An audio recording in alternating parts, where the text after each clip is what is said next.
salam. Les chercheurs de vérité sont en fait des détectives qui restent à l'affût du moindre indice. Un détective ne se préoccupe pas de préjugés.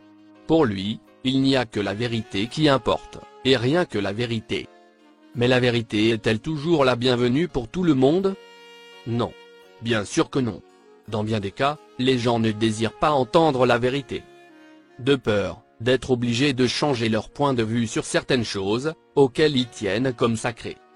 C'est comme la croyance de ceux qui se disent chrétiens, et qui considèrent que Dieu a été obligé de se transformer en être humain, afin de sauver ses propres créatures du péché.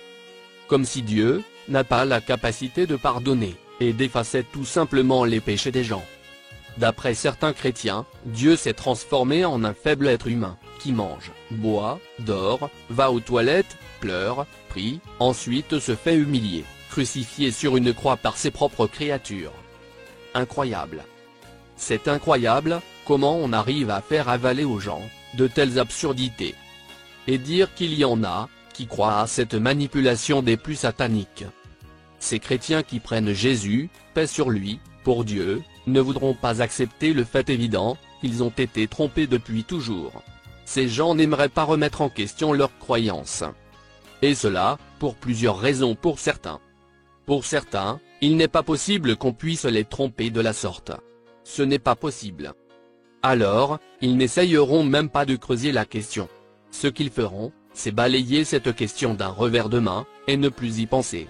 Ensuite, ils continuent à vivre comme ils l'ont toujours fait. Pour d'autres, plus fiers et arrogants, passeront toute leur vie à chercher la preuve qui contredira la vérité qui les gêne. Et qu'ils n'accepteront jamais.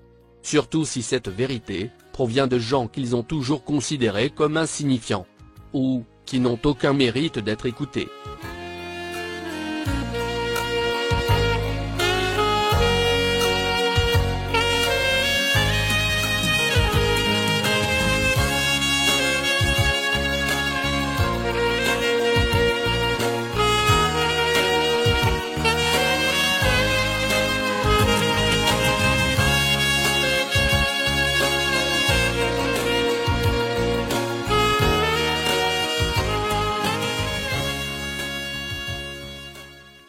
Ce genre de personnes ont généralement été manipulées de façon diabolique.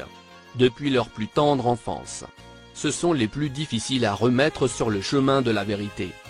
Ce sont ces gens qui pensent qu'il est plus logique de croire qu'ils vivent sur une Terre globe, qui fonce à travers l'espace, à une vitesse de plus d'1 million de kilomètres à l'heure, que de croire qu'ils vivent sur une Terre plate, stable, stationnaire et sécurisée. Ben oui. C'est ce qu'ils préfèrent croire. Ils ne voudront jamais reconnaître qu'ils ont été bernés, qu'ils ont été menés en bateau, comme des imbéciles. C'est inacceptable. Non. Ils sont trop intelligents pour avoir été trompés de la sorte. Seuls, les connards, les imbéciles, les idiots etc. peuvent être trompés. Mais pas eux. Quand même. Jamais de la vie. Non. Eux, sont une exception. Ils ne font pas partie des communs des mortels. Ils ont fait des études. Ils sont cultivés. Ils sont avertis. C'est bon. C'est fini. Ils n'ont plus besoin de conseils, ni de plus de connaissances. Ils savent tout. À ce genre de comportement, la meilleure des ripostes, c'est de battre en retraite. Il n'y a aucun espoir d'entente avec ces gens. Les honnêtes gens, qui se disent chrétiens, et qui ont compris que Jésus paix sur lui n'est pas Dieu, ne connaissent vraiment pas qui est Dieu. Quand ils parlent du Seigneur des mondes, ils l'appellent Dieu. Tout simplement. Oui. Dans leur discours, ils se bornent à dire « Dieu par-ci, Dieu par-là ». Ils semblent perdus. Pourquoi? Dieu n'a pas de nom? Le Créateur ne nous a-t-il pas fait connaître son nom propre? Sont-ils sommés ou contraints de ne jamais prononcer le vrai nom de Dieu? C'est à se demander vraiment. Sont-ils menacés? Ont-ils peur? Ou bien, ont-ils honte de prononcer le vrai nom de Dieu? Ce serait le plus ignoble du comportement hypocrite. Car dans ce cas-là, c'est comme si ces gens ne craignent pas la colère de Dieu, mais celle de l'homme. Ne vous êtes-vous jamais demandé pourquoi il existe plusieurs religions? Bouddhisme, christianisme, judaïsme, machin chouettisme, etc.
Penseriez-vous vraiment que le Seigneur des mondes se moquerait de ses propres créatures en créant plusieurs religions? Bien sûr que non. Les attributs de Dieu ne le lui permettent pas. C'est lui, Al-Quddus, celui qui est exempt de l'associé, de l'enfant, et des attributs d'imperfection, comme le besoin de l'endroit ou du temps. C'est lui, El-Muhaymin, celui qui est témoin de ses créatures, de ce qui provient d'elles comme parole, acte, ou croyance. Bref, Dieu a les plus beaux des attributs, qui qualifient ces noms les plus beaux, qui puissent exister. Il ne peut donc pas se tromper, en créant plusieurs religions, qui se contredisent. N'êtes-vous pas d'accord? Alors, d'où viennent ces différentes religions? Qui les a créées, et pourquoi? C'est le travail de recherche, qui incombe à tout chercheur de vérité de répondre à ces questions. Oui. Il faut partir de l'évidence inébranlable, qu'il ne doit exister qu'une seule et unique religion, pour toute l'humanité. Et prétendre le contraire, c'est faire preuve de mécréance délibérée. Ici, on ne parle pas des athées. Les athées ont fait le choix de croire qu'ils sont l'œuvre du hasard. C'est leur choix, et personne n'a le droit de leur imposer quelque doctrine que ce soit. On parle uniquement des gens qui sont convaincus de l'existence de Dieu, et qui pensent que leur croyance est le vrai chemin qu'il faut suivre. D'un autre côté, il y a les satanistes. Ces gens ont choisi de vénérer Satan au lieu de Dieu. Ces gens sont convaincus de l'existence de Dieu, Seigneur et Créateur de Satan lui-même. Mais, ils ont quand même choisi d'adorer Lucifer, pour mener la belle vie sur terre. Mais à propos de Satan, n'est-ce pas lui le roi du mensonge? Eh bien, puisque nous y sommes, n'est-ce pas le modèle parfait du mal? Oui. Satan est bien le fauteur de troubles, qui a créé plusieurs religions afin de diviser l'humanité.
Satan n'est pas un ange. C'est un djinn. Il bénéficie du libre arbitre, comme les humains. Il a été créé d'un feu pur, sans fumée. Satan, le roi de la manipulation, a réussi à corrompre les chefs religieux, pour les amener à falsifier la parole du Seigneur des mondes. En réalité, depuis Adam, jusqu'au dernier des prophètes et messagers, la parole de Dieu n'a jamais changé. Les lois sont toujours les mêmes. Ce qui a été changé, l'a été par la main de l'homme au service du diable. Tous les prophètes et messagers appelaient Dieu par son nom. Allah. Oui. Allah est le vrai nom de Dieu. Allah signifie celui qui a la divinité. À savoir qu'il n'y a que lui qui mérite l'adoration, et qui est la limite de la crainte et de la soumission. Pour plus d'informations, visionnez la vidéo que j'ai mise en ligne, il y a quelques mois sur ma chaîne. Elle y est toujours. Elle a pour titre « Vidéo bloquée, dans le monde entier ». Vous trouverez la preuve évidente, que le nom béni, d'Allah, figurait bel et bien, sur la Bible, et qu'ensuite a été effacé. Vous trouverez aussi la preuve que Jésus, paix et bénédiction sur lui, appelait Dieu par son vrai nom, Allah. Vous découvrirez que le nom de Mohammed, paix et bénédiction sur lui, figure toujours sur la Torah dans les textes hébraïques originaux, appelés Ancien Testament par les chrétiens. Donc, tous les prophètes et messagers appelaient Dieu par son nom, et c'est Allah. Dans le Saint-Coran, dans Sourate El-Ikhlas, qui se traduit par monothéisme pur, Allah le sage se présente lui-même à ses créatures. Au nom d'Allah, le tout miséricordieux, le très miséricordieux. Dans Sourate El-Ikhlas, Allah dit au prophète, dit, c'est lui, Allah, l'unique. Allah, le seul à être imploré pour ce que nous désirons. Il n'a jamais engendré, et n'a pas été engendré, non plus. Et nul n'est égal à lui. Gloire à Allah. Existe-t-il un autre manuscrit sur terre, qui soit plus pur, et plus clair, que ce que dit le Saint-Coran sur l'identité de Dieu? Absolument pas. Alors quoi? Pourquoi les gens n'appellent-ils pas Dieu par son vrai nom? Au lieu de se borner à dire « Dieu fait ci, Dieu fait ça ». Ces gens sont pourtant convaincus d'avoir été abusés depuis toujours. La soi-disant science a menti sur des choses vitales à l'humanité. Les satanistes ont commencé par falsifier les écrits du divin. Ils ont réussi à créer des doctrines bidons pour manipuler et diviser les peuples. Le pape lui-même est un vulgaire sataniste franc-maçon. Alors, que reste-t-il au christianisme? L'Église catholique a été créée par les satanistes. De nos jours, tout le monde est au courant de ça. Et pourtant, il reste des gens qui se disent catholiques. Allez-y comprendre quelque chose. La Terre globe est aussi une idée satanique. Les scientifiques, à qui on a fait confiance, et qui sont enterrés dans le carré des géants, ne sont en fait que de vulgaires menteurs. Beaucoup de choses des plus intéressantes nous sont cachées. Par exemple, regardez bien cette montagne. Que voyez-vous? Une montagne? À première vue, c'est vrai. Vous me direz, qu'est-ce qu'une montagne peut avoir de particulier? La vérité, c'est que ce n'est pas une montagne. C'est une souche géante. Cette montagne était un arbre géant, de plusieurs kilomètres de hauteur, qui a été coupé. Et cette souche pétrifiée, transformée en pierre, témoigne de son existence. Nous a-t-on jamais parlé de ces arbres géants? On nous cache ces arbres. Les scientifiques ne nous diront jamais rien concernant ces incroyables végétaux. S'ils le font, ils seront obligés de nous raconter la vraie histoire du monde, et de l'humanité. La vraie histoire. Et non pas celle, apprise à l'école. Maintenant, si on est convaincu d'avoir été abusé par des scientifiques insoupçonnables, pourquoi ne pas enquêter sur ceux qui ont créé les différentes religions qui divisent les peuples? Ben oui. Pourquoi pas? La Bible est-elle fiable? Y a-t-il dans ses écrits un verset qui dit qu'elle s'appelle la Bible? Jésus, paix sur lui, n'a jamais entendu le mot Bible. Encore moins le mot christianisme. Tous ces mots sont l'œuvre de l'homme. Par contre, dans le Saint-Coran, Allah le sage appelle son livre, le Coran. Au nom d'Allah le tout miséricordieux, le très miséricordieux. Dans Sourate 59, verset 21, Allah dit: si nous avions fait descendre ce Coran sur une montagne, tu l'aurais vu s'humilier et se fendre, par crainte d'Allah. Et ces paraboles, nous les citons aux gens, afin qu'ils réfléchissent. Gloire à Allah.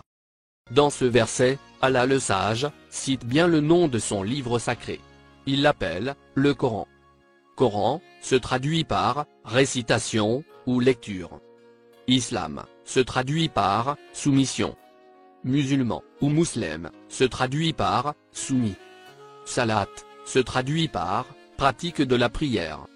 Salat sur se traduit par bénédiction. Salat pour se traduit par prière. Ces explications sont pour les gens qui n'ont pas connaissance de l'islam. Attention, je ne cherche pas à convertir les gens à l'islam. Ce n'est pas permis par l'islam lui-même. Tout ce que j'essaie de mettre à l'évidence est le fait que l'islam est la vraie et l'unique religion du Seigneur des mondes pour toute l'humanité.